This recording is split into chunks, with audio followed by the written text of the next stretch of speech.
Welcome to Words of Wisdom Podcast and Goddess of Wisdom TV. I'm your host, Minerva Maharajh, your certified spiritual life coach. And on today's episode, we're going to talk about 3 steps to diminish fear. 3 steps to diminish your fear. Anything you're feeling fearful about right now? Is there anything around COVID-19 that's making you feel afraid? You're worried about your job, or maybe you lost your job and you don't know what this means for your future. You're worried about money. You're worried about you and your family's safety.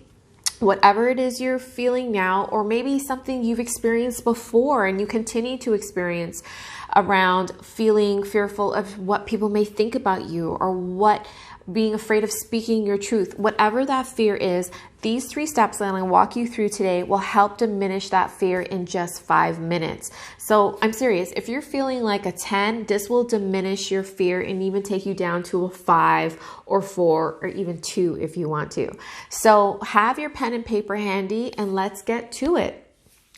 I heard a quote from Chris Hadfield the other day. The best antidote for fear is competency. The best antidote for fear is competency. And I really loved it, because what that means is when you make yourself competent, you are not just relying on your fear. When you make yourself competent, you're relying on your abilities. You're relying on your skills. You're relying on your capabilities and your creative abilities. You're not just relying on the intangible, the emotional, the part of you that is hard to control sometimes. You are relying on a real practical part of you. And that alone can help switch you from a fearful state, from that emotional state, to one of empowerment, to one of truth. So these 3 questions are going to help take you through that and help diminish that fear. You ready? So get that pen and paper out. Or maybe you just want to listen to this and then come back again and listen and pause it after each question. So there's 3 questions I'll be offering you today. So 3 steps to diminish fear. Number 1, what is your fear? What does that look like? What are the risks? What are the dangers? Now, keep in mind, danger and fear are 2 different things. Danger is real. Fear is just a feeling. And as even though it may be true for you and feel real right now, it's definitely valid what you're feeling, but fear is not necessarily true. So I want you to just paint a picture and be real. What does fear look like? What are you afraid of? And paint that picture for me. And as you may know, as you've been following me, I love sharing stories to help relay these messages and let you know that these are true, whether it's from me or my coaching clients. I want to share real stories with you to help show you how you can shift through this. So for me, I have been having moments of feeling super fearful of what if I do get COVID-19? What does that mean for me and my family? So I really got clear with this one day. I wrote it down and I even spoke it out with my husband. This is what I'm afraid of. What if I get sick? What if I have to isolate from the family? What if I have to go to the hospital by myself? So paint that picture. What does fear look like? And notice, what does this feel like in your body when you talk about it? And just get really real with it for a moment. When you feel fear, it triggers a response. It elevates your cortisol levels, your stress levels, and it makes you feel one of few responses. It makes you want to fight. It makes you want to flight, take off, or freeze, and even possibly fawn is what I've heard lately.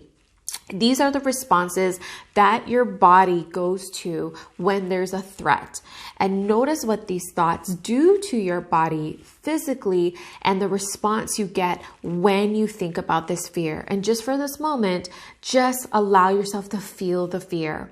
And on a scale of 1 to 10, 10 being the most fearful, and 1 being no fear at all, I want you to rate yourself on what you feel when you think about this fear. So number 1, what is your fear? Paint a clear picture of that. Just get real with it for a moment. Number 2, what is your goal? You want to set a goal around dealing with this fear. The thing with fear is the only goal when you go into fear is to feel more fear so that you can feel safe. So it's a false sense of security. The only goal for fear is for you to feel more fear, to be more fearful, so that it's to keep you safe. But really what it does, it makes you fight, flight, or freeze. And it serves its purpose. It's there to help you survive. You want to honor that. But really at the end of the day, what this does is it limits your ability, and it also limits your sense of security. So back to my point number 2. Sometimes I go off on little tangents, but back to question number 2 is, what is your goal? So what is your objective with this exercise? And for me, when I went through this, my goal is for my family to be safe and for me to be safe, for us to all be safe and healthy. That is my goal. Number 3, the next question is, what are all your options? If your fear were to come to light, to come to pass, what can you do? What would you do if this happens? This step is the most important one because this is putting you into a plan of action. You are setting a plan, and this really switches it and puts you into a place of empowerment. And so I want you to explore, what are all your options? What could you do should this fear come to pass? And you'll find as you go through this, what could you do to even prepare yourself or prevent this from happening? So for the example, and those who can resonate with this, the fear of what if you get COVID-19, the plan of action and all the options I went through just listed out. All I did was list out, well, I could be isolated in the room. In my room, I have a bathroom. I will have my husband and daughter be separate from me. He can leave food at the door. He will Lysol everything, and they will be isolated and they will be safe. And should I have to go to the hospital, I will go to the hospital. I will pack my things, and we can have a reliable source, someone who knows in isolation to take care of my daughter, need be, if my husband needs to be there. But I went through this list, as you can see. And as you ask the question, what are my options? It just opens up the possibilities, and it switches into another part of the brain, and you start going through the logical side and thinking and going through the possibilities, and it shifts your state of being, your emotional state of being. So go through all the options. What is possible? What could you do? And you'll have a plan of action. And now when you have this plan of action, notice how that makes you feel. It dissipates the fear, and also it really brings into perspective, brings you back into the present of what is possible right now, and also what is true right now. What is going on right now? Are you safe? Are you healthy? Do you have the resources available? And it taps into your creative abilities and your capabilities to figure it out. And that's the most important thing. It takes fear, the emotion of fear, the intangible, the irrational side, and puts that aside for a moment and brings you back into a place of truth and empowerment and centeredness. And if you've been following my episodes, you would hear me talk about that what is light is right. And what feels light, there's truth in that. And anything that feels heavy, there's a lie attached to that, such as fear. That when we started this exercise, chances are you felt really heavy when we talked about this. So what was your number when you started? And what is your number now that you have a plan? And if you lowered that number, if you feel a sense of relief, if you feel a sense of lightness, there is truth in that for you.